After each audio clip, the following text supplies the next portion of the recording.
Obviously, this is going to be my podcast. This is going to be going with college football, and is going to be going with boxing. So this is going to be the two things that I love. I really have always wanted to do a sports channel, so this is going to be awesome for me to go ahead and obviously do that with you guys. Like I said, make sure to like and subscribe.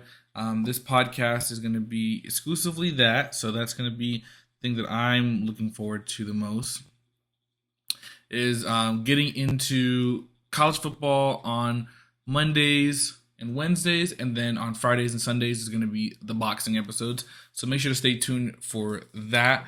I cannot wait for you guys to get ready for the boxing episode.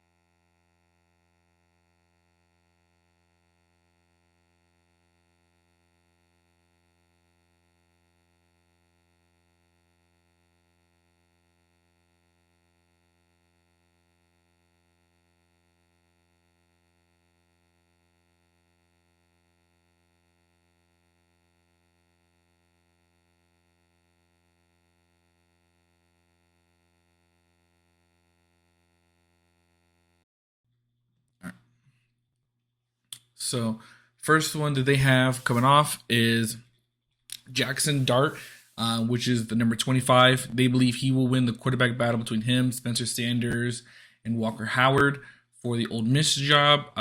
Jackson Dart was very up and down. He did create over 3,500 yards of total offense, as you can see here. He is definitely a dual threat. He can definitely run and throw. He came from USC the previous year, or 2 years ago. He was at USC. Then last year, he was the signal caller for Ole Miss. He was battling against Luke Altmaier, which ended up transferring to Illinois this past year. He was very up and down, but to me, I think he'll win as well. I think he's better than Spencer Sanders, and he is better than Walker Howard right now. And I think Walker Howard is more of the future. Jackson Dart is more of the present. So that is kind of like the style that you're going to see there. This is also his second year under Lane Kiffin, so I think he's going to be fantastic. He's only a true junior, so you're definitely going to see him. I think shoot up as a quarterback that could enter the top 20 here coming up very very soon. Will Howard, who actually at times was the starter for Kansas State as Adrian Martinez's backup last year, but did end up starting a lot of games while Adrian was hurt. He ended up leading them to some big wins, and he was the leader for the Big 12 championship game that Kansas State ended up beating TCU, giving TCU their only loss. Will Howard, for me, is a quarterback that I have very mixed feelings on in terms of I like certain aspects of him. Like I love his leadership and his knowledge of the system, but I'm not really a big fan of his throwing motion. I think it's a little awkward, and I think he does need to work on shortening that up. Also, I also do think he needs to let his arm a little bit more loose. Will Howard, to me, is an interesting prospect. I think he's going to be someone that is going to make or break Kansas State this year, and we'll definitely have to see if Kansas State emerges as the Big 12 champion again. It's because of Will Howard, and if they don't, it's because of Will Howard, kind of thing. Because I think the rest of the team is good enough for a championship Big 12 team being Kansas State, or at least getting to there. Then they have 23rd, Shedeur Sanders. I know the reason why they have Shedeur 23. He's the first one I'm going to go ahead and argue should be already a top 18 quarterback, because to me, he's shown enough on. I get it. He was going against other HBCUs and things like that. So if you really didn't get to watch any of his games, you really wouldn't know how good he is. And I know against that competition, he did shred it. He looked like the number one quarterback by far. But that's what he should have done. He was a high 4-star recruit coming out. He was coveted. He was expected to go to FAU with, I believe, with Lane Kiffin before it was that whole thing unfolded and everything. But for me personally, Shedeur, no, I think it was. I don't think it was. I think Lane Kiffin just left when he committed to FAU, but he was going to go to FAU decided not to. Decided to follow his dad, obviously, to Jackson State, winning championships there. Now, obviously, they're at Colorado, taking over a 1-11 squad that's not very good, but I believe with all the transfers that have come in and what Dion is trying to do with the offensive coordinator, it's going to be very fast tempo, very up tempo. They're using Kent State's head coach as their offensive coordinator there at Colorado. It's going to be interesting to see how Shedeur adapts to a more faster pace, because he didn't really run that fast of a pace at Jackson State. So it's going to be a little interesting there. The language is also a little different as well compared to what Shedeur had at Jackson State, but that's okay. I think he is super ready for this. I think he's been needed to go up to a big time program to show off his skills. To me, I think he will play all 4 years for sure. I don't think he's going to leave this year. He has no need to go to the NFL after this year. He is going to be a 4-year starter, which is very rare in college football. And I do believe he will be a first-round pick. Not this upcoming draft, but the draft after, which we believe 2025. So make sure to look out for Shedeur. I think he's going to have a promising season this season. Not as much success as he had, obviously, down there in Jackson State, but this team will be able to put up some points there with the offense. So next we have Curtis Roque out of Ohio. I don't know too much about Roque's, to be honest with you, but I do know Frank Harris, the quarterback from UTSA. He is an unbelievable running quarterback. He can also throw really well as well. Obviously led to UTSA to the Roadrunners. This is the best season with 11-win campaign. They did lose, I think it was Zach Franklin was his name, the wide receiver. They did lose him to Ole Miss. That's a really big loss for UTSA. I don't know how Frank Harris is going to do without his top wideout. And a lot of talent did leave the Roadrunners this past season, so I don't know if that 21 ranking, how accurate that's going to be coming up with how much lost production he does have around him. But we'll see. He is, like I said, a multi-year starter. He is a great rushing attack, so maybe he just runs a little more and probably throws for a lot less yards, and that probably makes up for it. They're definitely not going to win 11 games this year. I have them more in the 8-win category, but I still think they do win the Conference USA. Now, this is before Spencer Sanders had went to Ole Miss, and obviously he's not starting quarterback. He's not on this list, so you can go ahead and remove him. But Devin Leary, obviously going to Kentucky from NC State, is a really big homage here. I think he's going to be somebody that's really, really good. He was a multi-year starter for NC State. He just constantly kept getting hurt, which was his biggest issue there, which I think moving to Kentucky really didn't see why, because you went from one bad offensive line in NC State to another bad offensive line in Kentucky. I don't understand the logic there, to be honest with you, but maybe he thinks playing in the SEC will get him more prepared for the NFL. It will. I just don't know if he's going to be able to hold up to the pounding that he's about to take, because that offensive line didn't get that much better over the offseason, and I don't know how he's supposed to really do much better than what he did. Austin Reed, Western Kentucky. Obviously, he's had a stellar career this far. He's an amazing quarterback to me, and I think he's just going to have another great year. I don't even really have too much quarrels about that. Tanner Mordecai is going to be extremely interesting. His first season under Luke Fickell, first season in Wisconsin, first season under Phil Longo's air raid system. So it is going to be extremely odd for him because he was running SMU's road running run and shoot system, which is, if you didn't know, is a much different system than running an air raid. Air raid is pretty much you're going to take snaps on the center, going back, going throwing deep balls a lot more than you would short passing. It's also going to have some running elements in it.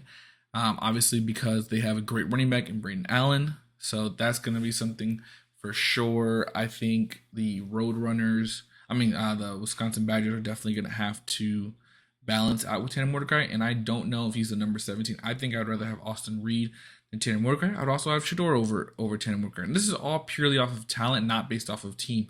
So this ranking is basically based off of not of how good your team will be, but of how good the actual quarterback is. And I think that is more appropriate for this list than how good your team is relative to you. Number 16 with Quinn Ewers. He didn't have a good year last year under Steve Sarkisian. I do think he'll be much better. He had a shoulder injury early on in the season and only the second or third game of the season against Alabama. So for me, I think that is a good way to spin that. But this is going to be his third full college season. If he does not do well this season, he's gonna have to transfer out. I don't think he's gonna beat Malik Murphy or Arch Manning after this season. So he pretty much has to get out while the going is great. So he needs to make sure that he understands that this is his team, his understanding. He has probably the best set of wide receivers other than Ohio State. He has phenomenal running backs in Cedric Baxter. He has Xavier Worthy, Isaiah Nayer, A.D. Mitchell. I mean, they got dudes down there. He needs to produce and produce in a big way. If not, Malik Murphy looked phenomenal in the spring game.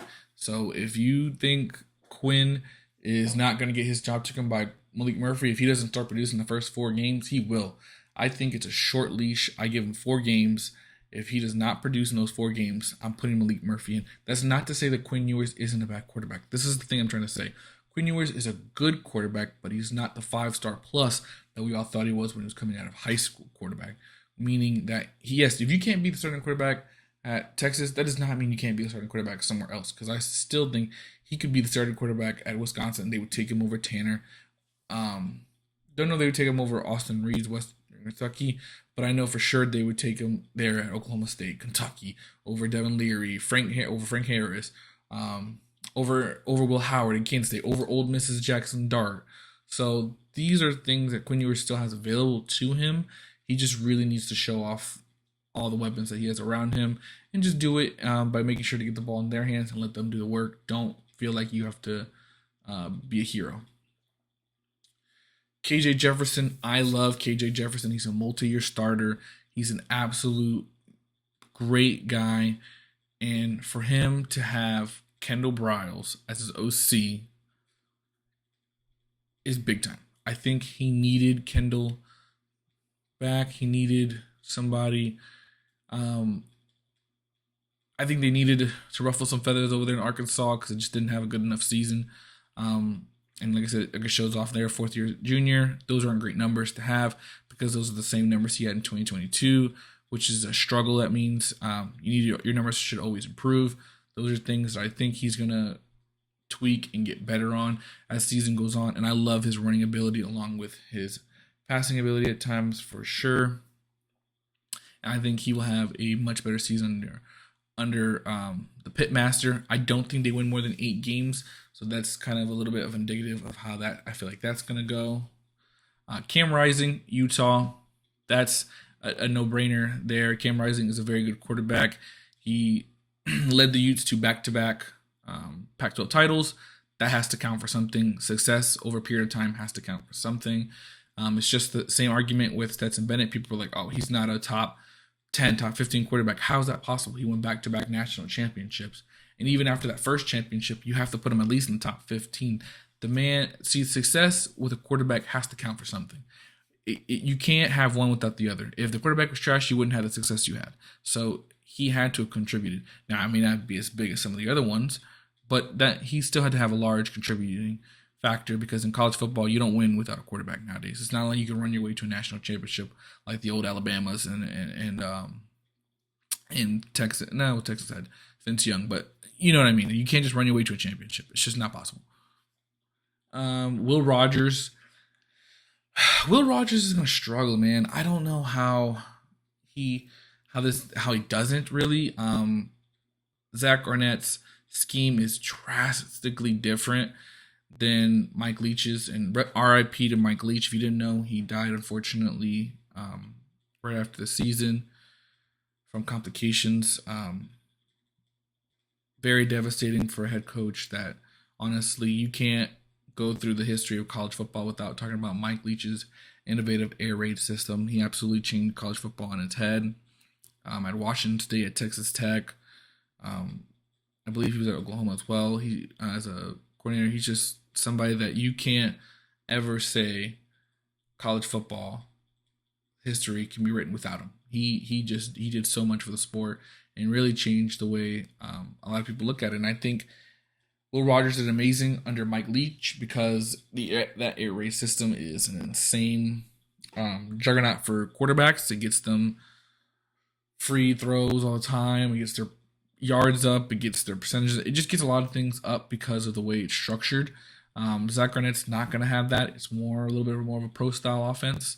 So Will Rogers is definitely going to have to adjust to that concept. And I don't know how well he's going to adjust with it, with Mississippi State not really having the greatest wide receivers, but recruiting is much better under Mississippi State's Zach Arnett than it ever was under Mike Leach. So I guess that's already a plus for going forward for Zach Arnett. Grayson McCall has been a starter for multiple years in the past 3 years. He's obviously going to be amazing. He was going to leave Coastal Carolina, but the new coaching staff convinced him to stay. Great job by Coastal Carolina's staff, by the way, because had he left, you would have won maybe 2-3 games max. So keeping him definitely keeps you competitive, gets you into that 7 to 8 win range. I think he's that big of a difference in this scenario. And I definitely think he would have been the number one starter. Like, had he had gone to Florida, he'd be the number one guy right now. I can't stress to you enough how good he's actually been. 78 touchdowns to 8 interceptions over a 35-game starting period over 3 years. That is great numbers. That is absolutely great numbers. Now, this is college ranking. This is not going to be projecting NFL, so I don't want anybody to think that I'm thinking these quarterbacks are going to project well into the NFL. That's a whole separate list. I could go to a whole separate list of that, and a lot of these quarterbacks aren't going to be on that list because they are not NFL quarterbacks. We're talking about college football quarterbacks. And to me, those are definitely ones that I would want on my list for sure. And Grayson McCall is one of them. Spencer Rattler, very up and down. I don't know what to think of because his last 2 games against Tennessee and Clemson would make me think he's a Heisman Trophy finalist. But if you looked over the totality of the season, he wasn't very good. They had a terrible coordinator there that he ended up leaving. Marcus Satterfield, he just was not good at all. I'm so glad Spencer Rattler got a better play caller now than he did with Marcus Satterfield. I think he was terrible. I think Shane Beamer did him such a disservice by having Marcus Satterfield as his OC. And see, what would have got me not to have gone over there if I was Spencer would have been Marcus Satterfield a year ago when he transferred over there and when he called you and said, "Oh, they think that we both suck, so let's prove them wrong." No. That's not what people think of Spencer Rattler. That's what people think of you, Marcus Satterfield. He is viewed was a much higher ceiling, and I think had he gone to a different program, I think he definitely one of those. I think he went to Arizona, not Arizona State. He could have been looked at as a much higher quarterback. I just think Marcus Satterfield was just such a restraint, and I think Rattler will be much better this season, but I don't know how much better because he's so up and down, and he's very much just a polarizing quarterback. They have him at number 11. He could end up still being there at the end of this year. He may move down more than anything. I don't really see too much wiggle room getting up because of quarterbacks coming up, like a Dylan Gabriel. Absolutely really good quarterback. For me, I'd take him any day of the week as my quarterback over anybody on this list other than Shedeur. I think Shedeur is so different to me because he's one of those where I feel like him and I think he's just, because of his upside, is the reason why I like Shedeur. But if I had just go purely off production and I had 1 year, I'd go off of Dylan Gabriel. I'd rather go with Dylan Gabriel. Dylan Gabriel, to me, is an absolute great college quarterback. He throws a good ball. He's very good decision-making. He doesn't turn the ball over. And he's never done that at UCF or in Oklahoma. And that's just what, to me, puts him at such a higher level. And I just love his ability to throw the ball very well. And when he was there with Oklahoma, they were winning games. When he wasn't there, they were pretty god awful. So that tells you how big of a difference he is. I think he's a 5 or 6 game changer for the Oklahoma Sooners. Not this year because of Jackson Arnold. So I think if he was to go down, Jackson Arnold could keep them afloat. But if you told me like last year, what were the difference? So you're talking about 6 wins easy. I mean 6 games difference winning. We're talking about like a 3 game sample, 3 game winning. I think they win 9 games next year. Or yeah, I think they would have won 9 games next year instead of winning the 6 that they did because of they had Nick Evers and another guy there. Jaden Daniels is the number 8. He has the most potential to me to go up. I love his ability to throw and run. I was not a fan of him being the starting quarterback at LSU. I was rooting so hard for Garrett Nussmeier because I think Garrett Nussmeier is pressing him at all times, and I think it's his equal.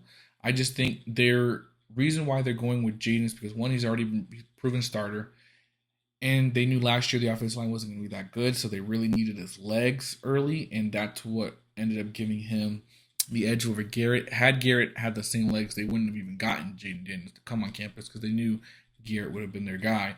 And I think Garrett is just a better passer, but I think Jaden is the better athlete, which is what has given him the edge over Garrett, unfortunately. But I do like Jaden a little more. I really liked him against Alabama. Obviously, I think he really shined there. Not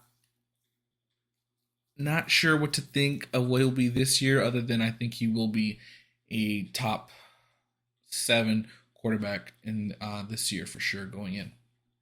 JJ McCarthy, to me, has an ability to get into the top 5 for me. He's an absolute stud of a kid, learns extremely fast. His first year in the he was only a sophomore last year. His first year in that offense, he ran it similar to Cade McNamara, but just with the ability to run, which is what helped them out a little bit in some games. I think he looked terrible in the TCU game. I think he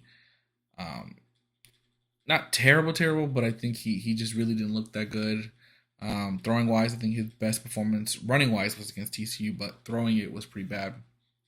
He needs to work on his throwing mechanics and his and how to hit his wide receivers. I think that was something he struggled with last year, was not being able to hit his wide receivers on time, on target, when needed to. I think his best game is in front of him, and I think he can definitely, absolutely move into the top 5 without a question. I really like J.J. McCarthy going into his junior year, getting the Wolverines to possibly 3-0 against the Ohio State Buckeyes. Tulane's Michael Pratt. I knew this would come up because obviously they had an amazing season last season. So they beat USC. I mean, that should have been right then enough. Should have been already make you put him in the top 10 because he beat USC. And they're Tulane, not even a top. They're a G5 program that doesn't have much history. They're the Green Wave. They were the top Group of 5 program to me. I know they're expected to repeat again this year. They are awesome. I love his ability to just sling it, man. Michael Pratt can sling a rock, and he looks really good slinging it. From a small-time program, too. I'm really surprised that Will Fritz was even able to keep him on campus, because I know he was getting offers left and right to come to the Power 5, but he decided to not go into the portal. Good for him to not even – I mean, good for Fritz. I hope they gave him a 6-figure deal at bare minimum to keep him, because this kid can play, and this kid would have gotten 7-figure offer, or at least close to 7 figures, had he gone Power 5. I can tell you that off rip, and I can tell you that because I know some things for that to be true. Sam Hartman, Notre Dame, that was the biggest transfer of the year. Made the most sense. Coming from a slow mesh system at Wake Forest, I think he needed to go to a more pro-style offense that he would see more in the NFL, especially because he has NFL aspirations.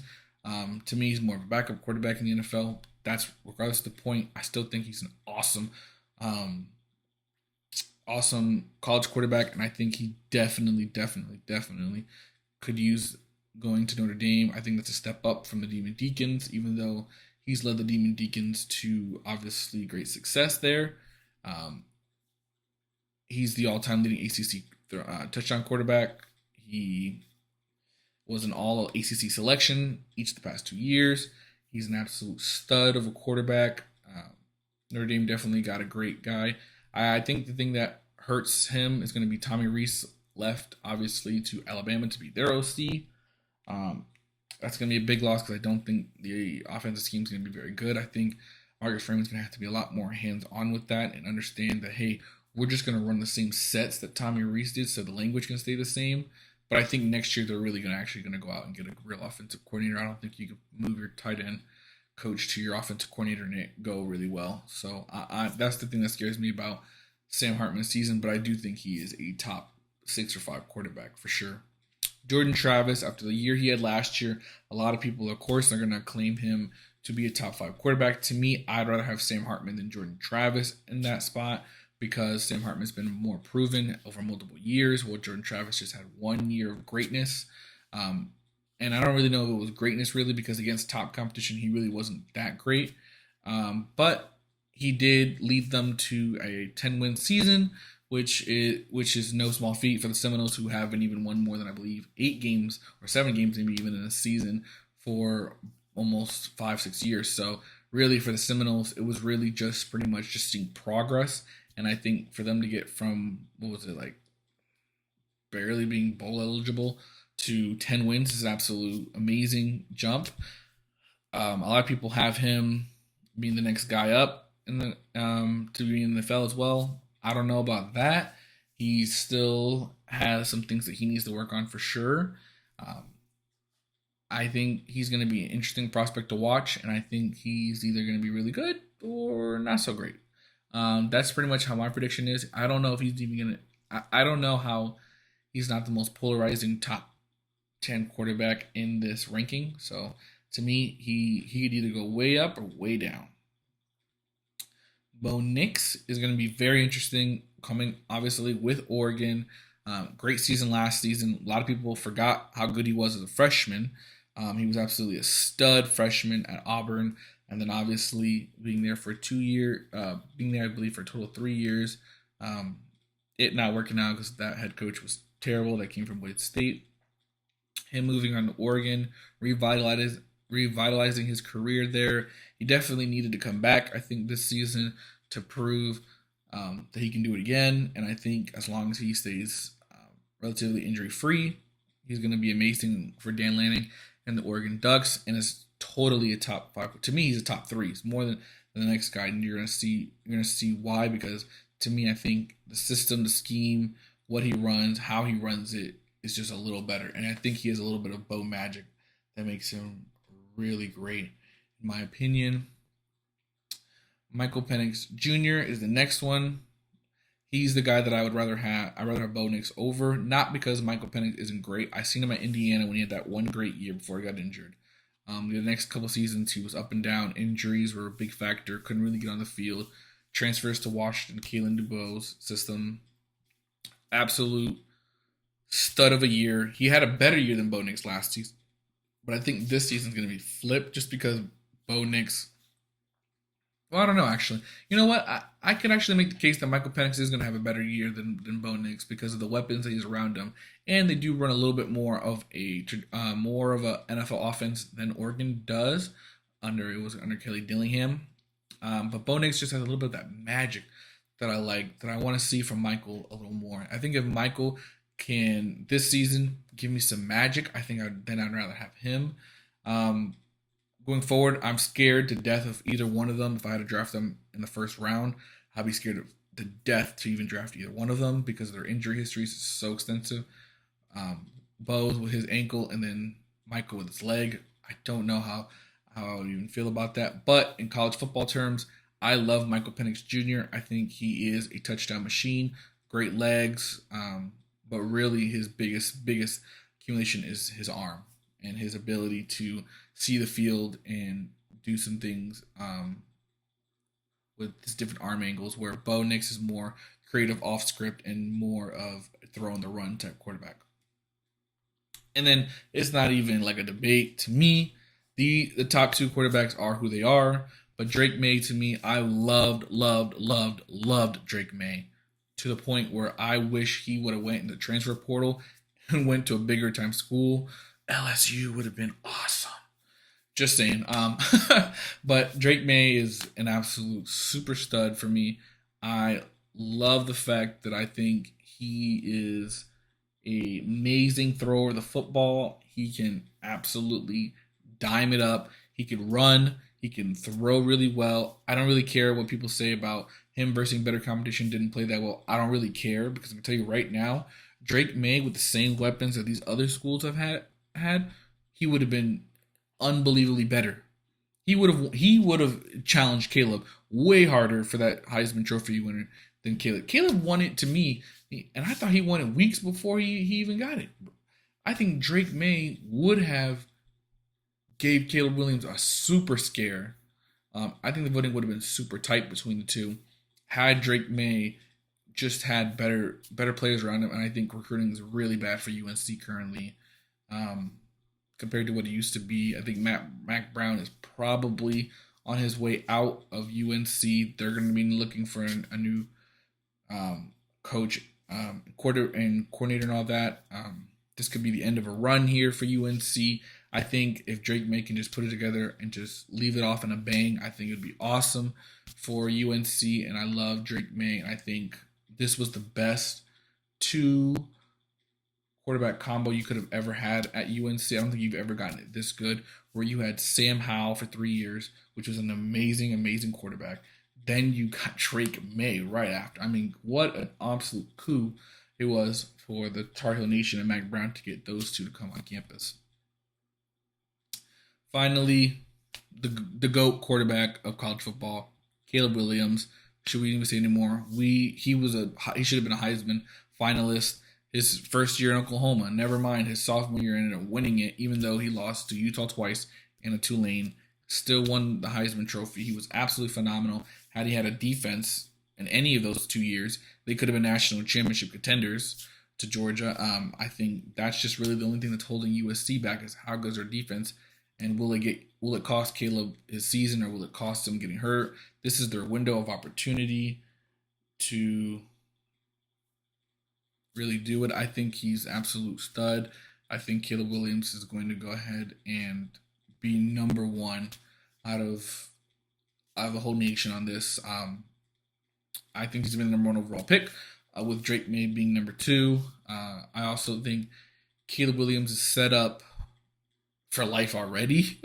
I mean, he got a huge NIL bag. I don't want to say the numbers, but I don't want to be called pocket watching. But I do know that he's made close to eight figures already on NIL. I could just tell you guys off of the 3 years of him at 2 years at USC and the 1 year at Oklahoma, I can tell you off of this, he's made close to 8 figures off of NIL alone.